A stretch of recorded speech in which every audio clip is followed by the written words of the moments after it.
अगर आपको आज का एपिसोड पसंद आए तो द ब्लैंक पेज ऑफिशियल को सब्सक्राइब ज़रूर करिएगा और बेल आइकन को प्रेस करना मत भूलिएगा।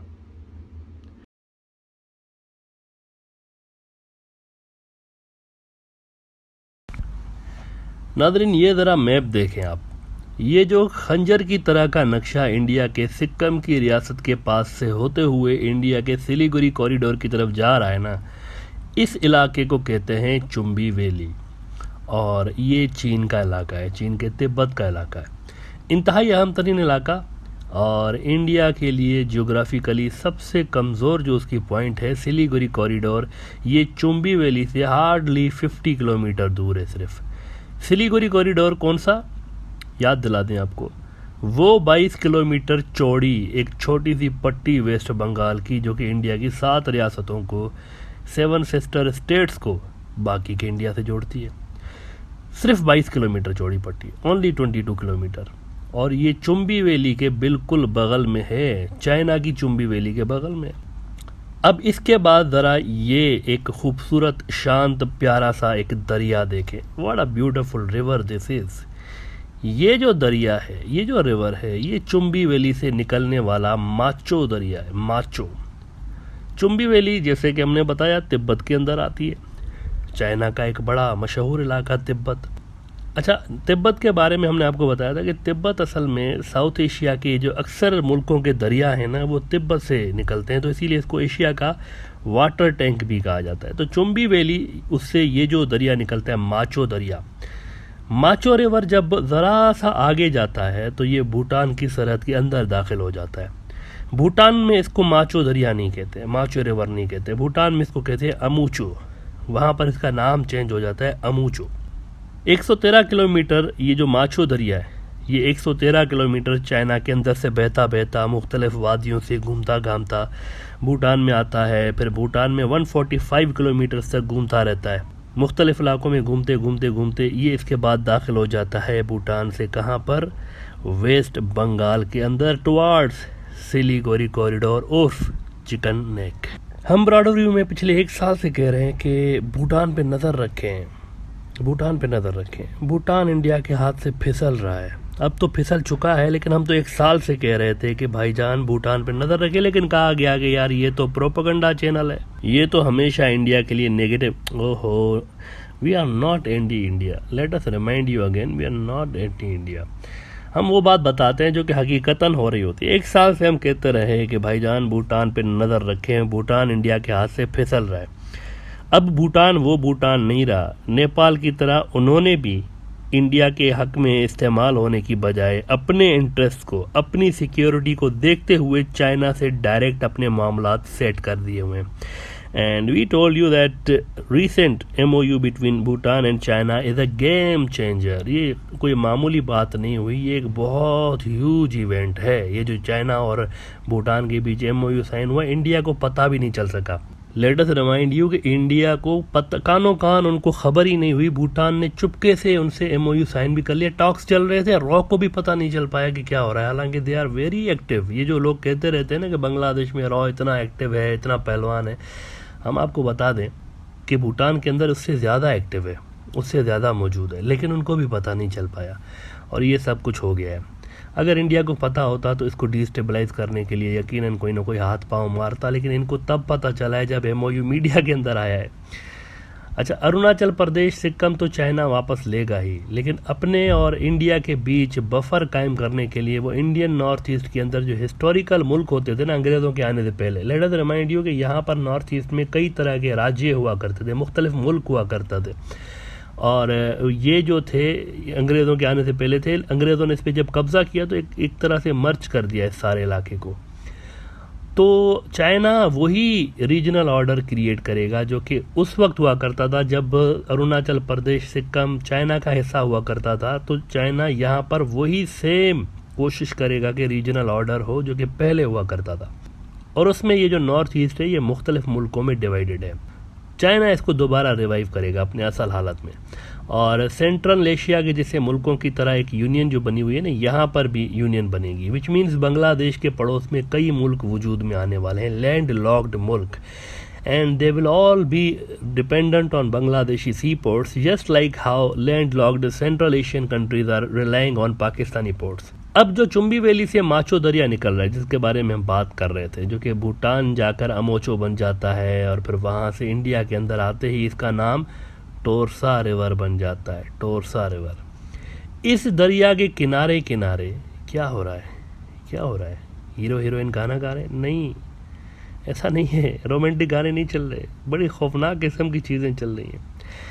इस दरिया के किनारे किनारे पीएलए रोड बना रहा है, पीएलए चाइना की फ़ौज, चाइनीज़ आर्मी रोड बना रही है। इस माचो दरिया के किनारे किनारे रोड बना रहा है जो कि सिलीगुड़ी कॉरिडोर की तरफ आता है। क्यों? क्योंकि यहाँ पर सैर सपाटा नहीं, यहाँ पर चिकन नेक का चिकन टिक्का बनाने के लिए, चिकन नूडल सूप बनाने की तैयारियां कर रहा है चीन। यहाँ से डायरेक्ट रोड्स की कनेक्टिविटी दे रहा है वहाँ तक पहुँचने के लिए, इस दरिया के किनारे किनारे।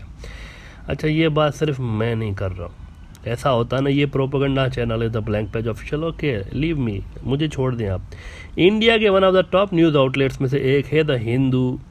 ये फरमा रहे हैं कि चाइना स्ट्रेंथनिंग कनेक्टिविटी इन Chumbi valley, eastern command chief.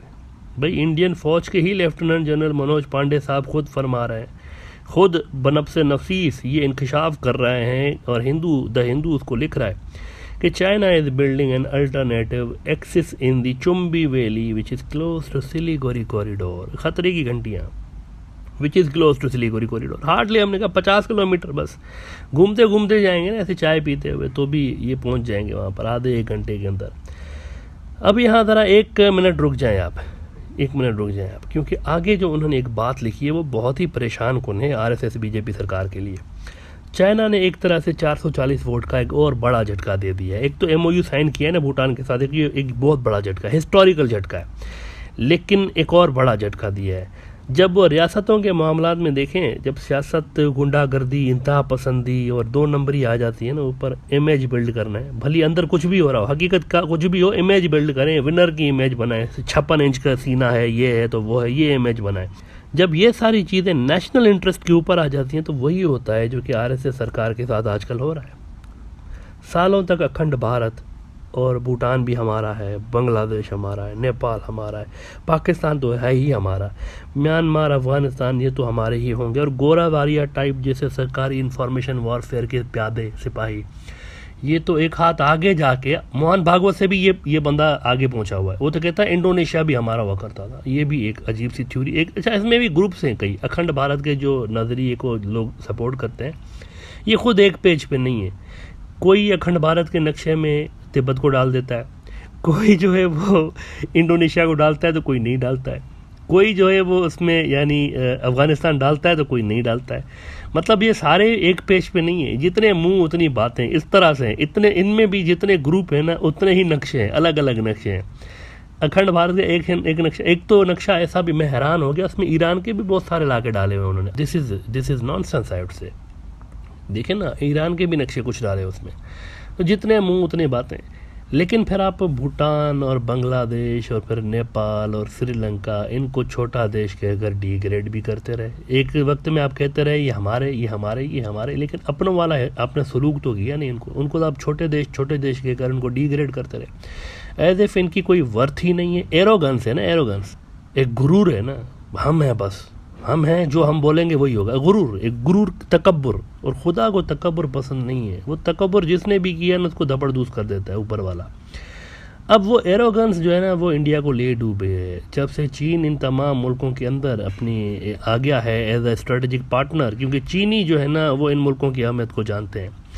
Chumbi valley से चाइना रोड्स तो बना रहा है टुवार्ड सिलीगुड़ी कॉरिडोर, लेकिन द हिंदू के मुताबिक, द हिंदू अखबार के ही मुताबिक, Chinese are increasing their depth by building roads through Bhutanese territories. ये इंपॉर्टेंट, ये बहुत इंपॉर्टेंट एक बात लिखी है कि they are building roads through Bhutanese territories, which means Bhutan अपने इलाके से चीन को रोड्स बनाने दे रहा है इंडिया के सिलीगुड़ी कॉरिडोर को धपड़दूस करने के लिए। अब इससे ज़्यादा एक इंटरऑपरेबिलिटी की यानी लेवल क्या हो सकती है? ये तो वही पाकिस्तान वाली, भाई तो भूटान तो पाकिस्तान बन गया ना, जैसे पाकिस्तान और चाइना की इंट्रॉपरेबिलिटी है फ़ौजों के बीच, तो भूटान की तो सरकार वहाँ से उनके साथ बिल्कुल मिल गई। इसका मतलब वो सारी डील हो गई। इसका मतलब है कि भूटान अपने इलाके से सिलीगुड़ी कॉरिडोर की तरफ जाने वाला रोड जो है उनको बनाने दे रहा है। उनको जाके धपड़दूस करो इनको। अच्छा, भूटान इसीलिए हम कहते रहे हैं कि BRI में शामिल होने के लिए मुकम्मल तैयार है। अब इसमें कुछ महीने कुछ हफ्ते भी लग सकते हैं। ऑफिशियली अनाउंसमेंट आ जाएगी कि भाई we are the part of BRI और हमारे मामलात सारे सेट हो गए हैं चाइना के, तो जो कि हो चुके हैं, तकरीबन सेट हो चुके हैं इनके और भूटान के, और इनके जो बाउंड्री इशूज़ हैं तकरीबन सेट हो चुके हैं। 3 स्टेप्स में इनका ये MOU जो साइन हुआ है, इसमें 3 स्टेप में ये जाएंगे। पहले और दूसरा मरहला कंप्लीट हो चुका है, तीसरे मरहले पे बातचीत चल रही है इनकी, जो कि जल्द उनका फाइनलाइज हो जाएगा। देखें ना, इंडिया की वजह से भला भूटान और नेपाल क्यों अपनी सिक्योरिटी, अपनी डेवलपमेंट, अपनी इकोनॉमिक ग्रोथ को क्यों कंप्रोमाइज़ करेंगे? क्यों करेंगे? वो तो अलग कौमें हैं, अलग मुल्क हैं। ये इंडिया के लिए क्यों यूज़ होंगे? अपने आप को अपने पेट पे पत्थर रख के ये क्यों करेंगे? ऐसा सोचने की बात है इंडिया के अंदर। सिर्फ धौंस, धांधली और दादागिरी से काम नहीं चलता ना, नेशनल इंटरेस्ट भी एक बात होती है। देखें, भूटानीज देख चुके हैं कि डोकलाम पे इंडिया ने उनके साथ क्या किया है। उन्होंने इंडिया को बोला कि आप आ जाएं हमारी प्रोडक्शन के लिए। इंडिया ने कुछ नहीं किया, 4-6 महीने उधर रह के और चले गए वापस, कुछ भी नहीं किया। चाइनीज़ तो एज यूजुअल बैठे हुए हैं। तो ये तो मुल्क नोट करते हैं ना कि आप ना तो अपने जो अलाइज़ हैं, जैसे अफ़गानिस्तान के अंदर देख लें वो धपड़दूस हो गए, म्यांमार के अंदर देख लें वो ना उनको बचा पा रहे हैं, ना आप टेरिटोरियल आप उनकी जो प्रोडक्शन है मुल्कों की वो कर पा रहे हैं अपने तादियों को। तो फिर आप में और उनमें कोई फ़र्क है नहीं। इंडिया का कोई वैल्यू है नहीं चाइना के सामने इस तरह से। तो वो देख रहे हैं कि ये तो अपनी सरहद नहीं बचा पा रहे, तो भूटान को क्या बचाएंगे? अच्छा, वैसे हम आपको ये बात बताएं कि भूटान से ना अब ये बेचारों के साथ होता क्या रहा, ये देखिए आप। ये अचानक से तब्दीली नहीं है। ये इस तरह कहते हैं ना, कड़वे घूंट पीते रहे पिछले 70 साल से भूटान वाले भी, और वो पछताते रहे कि हमने इनके साथ ये इस तरह के मुआहदात क्यों किए थे और वगैरह वगैरह। भूटानी जो है ना बेचारे, इनसे भत्ता लिया जाता रहा है। इनसे ये जो एक्सपोर्ट इंडिया के अंदर करती है ना ये भूटान वाले, इनकी एक्सपोर्ट इंडिया के अंदर काफ़ी होती है, क्योंकि इनको एक्सेस नहीं थी चाइना की मार्केट तक। इंडिया ने इनको चाइना से अलग रखा हुआ था, लेकिन अब तो चाइना की इतनी बड़ी मार्केट में इनके लिए तो दरवाजे खोलेंगे तो ये पता नहीं कहाँ पहुँच जाएंगे। तो इन बेचारों से इनकी एक्सपोर्ट पे भत्ता लिया जाता था। एक्सटॉर्शन जिसे आप कहते हैं ना, भत्ता, वो लिया जाता था इनको। और इनके माल को इंडिया के अंदर अलो करने के लिए इनसे भत्ता मांगा जाता था कई डेकेड से। अन्ना भाई का भत्ता है, निकालें, इस तरह करके। और बड़ा ब्यूरोक्रेट जो हैं और वहाँ पर जो BSF के लोग हैं, उन्होंने बड़ा माल बनाया है भूटान से। बांग्लादेश से जो है वो BSF के लोग मुलविस रहे हैं स्मगलिंग में। हम नहीं कह रहे, बहुत सारे न्यूज़ आउटलेट्स ने इसको रिपोर्ट किया हुआ है। BSF के कई लोग पकड़े भी गए हैं इसमें। यहाँ पर जो चलता रहा है, यहाँ पर स्मगलिंग नहीं, यहाँ से प्रॉपर सरकारी सतह पर भत्ता लिया जाता रहा है। यानी ये ब्यूरोक्रेट्स हैं और जो इवन जो फौज के अंदर बहुत सारे लोग हैं, बड़े अरबपति हो चुके हैं इनसे भत्ता ले लेके इनके पैसों पे। बहरहाल, तो चाइना यहाँ आने के लिए कनेक्टिविटी को मजबूत कर रहा है, ज़ोरों शोर के साथ रोड्स बना रहा है, काम जारी है। उधर आप देखें तवांग ज़िले के अंदर उस दिन घुस के आ गए थे ना, तवांग ज़िले के अंदर, अरुणाचल प्रदेश का जो तवांग ज़िला है उसके अंदर घुस के आ गए थे, क्योंकि भूटान की एक साइड से चुम्बी वैली है जहाँ से रोड बन रहा है, वो चिकन नेक पे आएंगे यहाँ से एक तरफ, तो दूसरा वो अरुणाचल प्रदेश का जो भूटान की दूसरी साइड है जो अरुणाचल प्रदेश से लग रही है, वहाँ जो तवांग है ना डिस्ट्रिक्ट, ये डायरेक्टली सिलीगुड़ी तक यहाँ से रोड्स बने हुए हैं तवांग से। तो कई तरफ से चीन इंडिया के साथ चिकन नेक पे आएगा, चिकन नेक के ऊपर सिलीगुड़ी कॉरिडोर के ऊपर आएगा, और इंडिया के लिए बहुत सारे बॉर्डर के इश्यूज पैदा होने जा रहे हैं। And that will be sudden and intense attack as we used to say, which will be multi dimensional and in multi domain. और इस अटैक का एंड रिजल्ट ये होगा कि पूरे जो 7 सिस्टर स्टेट्स हैं ये धपड़धूस होने जा रही हैं। अब इंडिया अपना नुकसान कम कर सकता है, इसको अवॉइड नहीं कर सकता लेकिन कम कर सकता है, अगर वो चीन और पाकिस्तान के साथ कश्मीर, लद्दाख, सिक्किम, अरुणाचल प्रदेश पर टॉक्स पर आमादा होते हैं, इन इश्यूज़ को सियासी नहीं बनाते, ईगो का मसला नहीं बनाते हिंदुत्व के ओंडे, और सियासी नहीं बनाते, तो कम से कम इंडिया इस सिलसिले में अपना बाकी के जो एरियाज़ हैं ना, जो 6 रियासतें हैं 7 सिस्टर स्टेट्स में, उन पे तो चाइना का क्लेम नहीं है ना, ये बचा सकता है इंडिया बिना किसी जानी माली नुकसान के। तो India should resolve all it's long pending boundary issues with both of its neighbours China and Pakistan.